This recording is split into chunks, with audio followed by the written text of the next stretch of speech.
Hello and welcome once again. This is Success Mantra by Adarsh Willy. And students, you know that I am not into wasting your time, and I come directly to the topic. Okay, I am not in those from those YouTubers. I am a teacher. Basically, I am not a YouTuber. Basically, I am making these videos to give you knowledge, not to waste your time in just to generate the hypes from the students or just to pass time. Okay, so I just come directly to the topic, and this topic over here that today that we are going to study, that is a poem by William Wordsworth. It is Daffodils. Okay, so this poem is for class 9 syllabus, and those students who are preparing for the class 9 final exam, this poem will be very helpful to you, because this poem is not only a very enjoyable poem, you can enjoy this poem because it is talking about some very serious issues of our life, things that we neglect in our life. So it's a kind of an inspirational poem, and it is this poem is actually the true story of the poet's life, and that is William Wordsworth. Okay, so you see that the background of this poem is like that there was a time in the life of William Wordsworth when he was very sad. Now, why he was sad? That was because of the death of his brother. Okay, his brother died, and he was very sad, and he was not having any inspiration to do any kind of writing. Okay, he was not getting inspiration to write any poem or story. Okay, so he was a writer, so he wanted inspiration in his life. So his brother, whose name is John, died, and William Wordsworth, when he was very sad at the death of his brother. So what he decided that since he was not having any kind of inspiration to write the poems or to do any kind of writing, so he was wandering lonely. He was wandering from place to place. Okay, why he was doing so? Because he was sad and he does not know that what to do in his life, and that is the reason that from that day he decided to travel, and along with his sister. Okay, so William was traveling to different places along with his sister. And what was the name of his sister? That was Dorothy. Dorothy was the name of William Wordsworth's sister. William Wordsworth's sister name was Dorothy. So we will see this poem. The poem is about the topic or the title of the poem is Daffodils.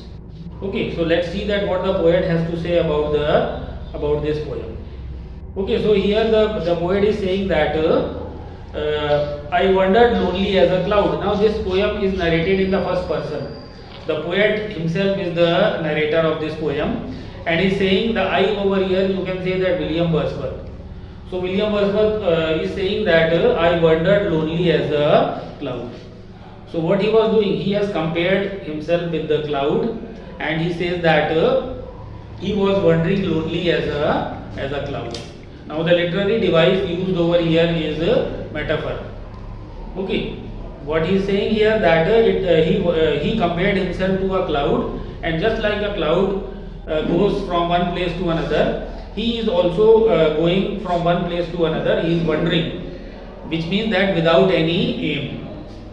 Okay, pay attention. That what he is saying that that he is wandering lonely, just like a cloud. Wandering means that when he does not have any kind of destination. So that is known as wandering. So he was also like a cloud, and he was wandering that float on the high over the valleys, wells, and the hills. In the second line it says that as the cloud he was floating over the valleys and the hills. Okay, without any destination. When all at once I saw a crowd, and suddenly what he saw? He saw that there was a crowd. Now another literary device over here, it is used here, that is simile. And what he is saying over here that it is personification here. That what he is saying that he is wandering lonely as a cloud, and then suddenly he says that then all at once I saw a crowd. Now this word crowd means what? It means that he saw a crowd. Now this personification is used over here. The literary device is personification. Okay, and he says that a host of golden daffodils. A host of golden daffodils. Now host means what? Host means that when somebody invites you, that is known as a host, and you become a guest. So next another, here also he uses the same literary device, that is personification, when he compares the daffodils to the host. And then he says that host of golden daffodils. Who were these hosts? Who was the crowd? The crowd was daffodils. The host was daffodils, and these crowd or the host, this seems to welcome the poet, that is William Wordsworth. So he was welcomed by the host of these daffodils. Then beside the lake and beneath the trees, fluttering and dancing in the breeze. Now what he saw, that there were a large number of daffodils.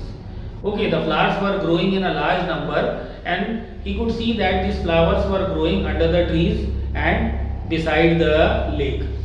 There was a lake that was just beside the place where the daffodils were growing. So beneath the trees there was a lot of daffodils were growing, and also beside the lake, where you can see up to the extent you can see that there is only one thing that is visible, and that is the daffodils. The flowers were growing in a large number. And then in the second stanza, the poet is saying that continuous as the stars that shine, and he is saying that they are continuous. Continuous means that there is never non-ending line of daffodils, never-ending line of daffodils. They were continuous, and here he compares them to the stars.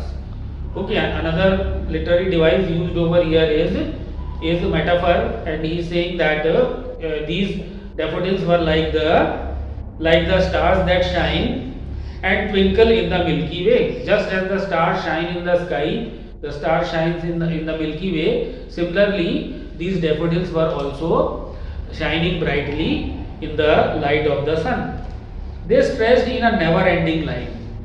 And what he is saying, that they stretched in a never-ending line, which means that there was no end of the daffodils. Not only they were growing in a large number, but there was a never-ending line, which means that up till the extent where you can see till the horizon, you will see only one thing, and that is the daffodils. Along the margin of the bay. Along the margin of the bay means that lake where the daffodils were growing, beside the lake, the margin of the water. 10,000 saw I at a glance. And the poet is saying that 10,000 I saw at a glance. What does it mean? Glance means what? Just you look at one side for a few seconds, and then you look at the other side. Okay, so that is a glance. So he is saying that I could see that whenever I turned my head, I could see only one thing, and that was the daffodils. Okay, so here again this line 10,000 saw I at a glance. So here again the poet has used a literary device that is known as hyperbole. Okay, so what he is saying, 10,000 saw I at a glance, tossing their head in the sprightly dance. And what daffodils were doing? The daffodils were dancing in the sprightly dance. Sprightly dance means what?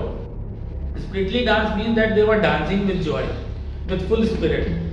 Okay, there was a sense of enthusiasm in the daffodils. Okay, and they were dancing just like that. Sprightly, that means the full of energy. The waves beside them danced, and also in the third stanza the poet is saying that the waves of the lake were also dancing. Okay, one side the daffodils were dancing, and the other side the waves of the lake were also dancing. But they outdid the sparkling waves in glee. But the dance of the daffodils was superior as compared to the waves. In the second line of the third stanza, the poet is saying that outdid the sparkling waves in the glee.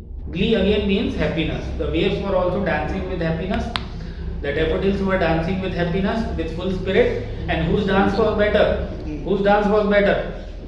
Daffodils dance was better, or the dance of the waves were better? So here we see that the dance of the waves were not as good as that of the daffodils. Okay, so in this dance, who is the winner? The waves are the winner, or the daffodils are the winners? Who can speak?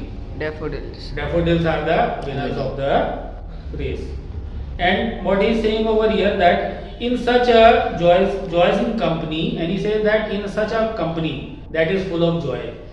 Okay, the poet could not but be gay. The poet is saying that he could not control his happiness. He was as happy as ever. And what he was doing, he was very happy, and he says that who could not be happy in such a happy company? Which means that when you go among those people who are happy, naturally you forget about your worries. The company which you go to makes a good impression on you. So whenever you go in the company of the people who are happy, so definitely you also become happy. I gazed and gazed, but little thought what wealth show to me had brought. And he is saying that I gazed and gazed, I looked and looked, and at that time the poet could not realize that what he was actually, he was collecting a wealth. It was like a wealth, it was like the wealth of mind. Okay, the image of the daffodils were permanently fixed in his mind, and the impression of the daffodils, that scene was fully had an impression on the poet for the rest of his life. But at that time the poet could not realize that what wealth he has collected that day. For oft when on my couch I lie. Now the poet says that after that the poet came home and he got busy with his life. Okay, and he forgot about his worries, and he continued to live a normal life as he used to do earlier. Okay. So what he is saying, that whenever he was sad and whatever he was lonely and he was lying on his couch, he was all alone in the vacant or in the pensive mood. Whenever the poet was free, or whenever the poet was in a pensive mood, pensive here means sad. So whenever the poet was in sad mood, or whenever the poet was free and he does not have any work and he is lying on his couch, that means on his bed, they flash upon that inward eyes. And when he closed his eyes, he saw the image of the daffodils which he saw that day, and that remained with him for the rest of his life. That whenever he was worried and he was just closed his eyes, he was lonely. So what he could see? He could see in his mind the image of those daffodils which he saw that day, and which is the bliss of solitude. And he says that which is the bliss of solitude, a blessing of the lonely place. Okay, what blessing did he get that day? That he was able to see those daffodils that day, and that scene was so beautiful, and it was so beautifully set in his mind, that for the rest of his life, whenever he was sad, he saw the image of the daffodils in his mind. And then my heart with pleasure filled. And whenever he saw this image in his mind, his heart was again filled with pleasure and danced with the daffodils. And he also seems to dance with the daffodils, which means that he was very happy whenever he was sad, and he imagined about that day when he has seen those daffodils in a large number. So his mind was filled with what? With happiness. So this is what the message which the poet wanted to give us, that the nature has a everlasting impression on us. Okay, and when we go in the company of nature, then our mind is refreshed. So this way you see that William Wordsworth is basically a poet of nature, and he has based most of his writings are considered to be related to nature.